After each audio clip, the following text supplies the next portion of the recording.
kunyal meji gade tukte balwelerikan rem yechu rem gatwat telo yijate pida jajangwal wereke pida akondiradu adak kunyal meji gade tukte balwelerikan rem yechu rem gatwat telo yijate pida jajangwal wereke pida akondiradu Elenya mi aje yechu anagere cheko kavikawa Elenya mi aje ramita namya inje kajuwa ya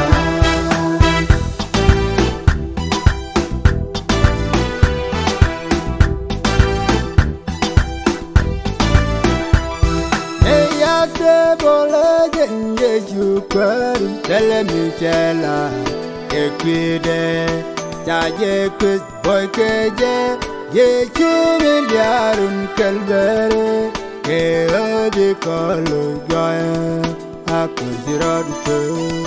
ne yate bole jen ye jukwaru telemi chela ekwide jaje kwis boy keje ye chumiliarun kalbere ke obi kolu joya akondiradu elenya mi aje ye chura nagere cheko kavikawa elenya mi aje ramita namya inje kajuwa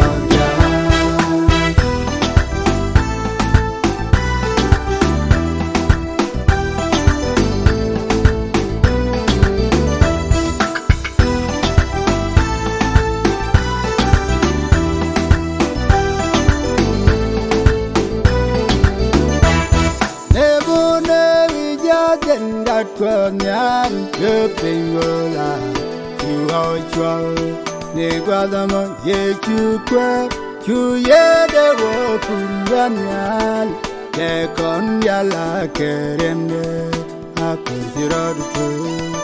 ne mone wijajenga kwanyan kepingola chuachwal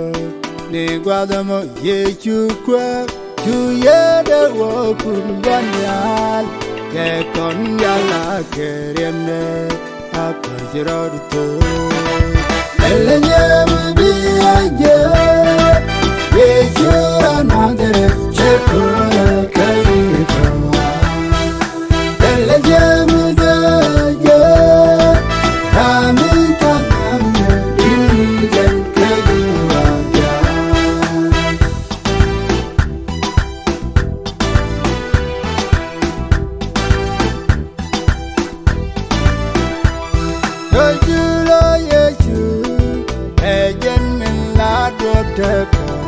Kajulo Emmanuel Yeron Teponuda Kajulo Gatwat Agajitin Ellen Godyal Aqua Shirotuk Equin and Kun Kajulo Yechu Ejen in Lagoteka Kajulo Emmanuel Yeron Teponuda Kajulo gatwad agajitin eleni godyal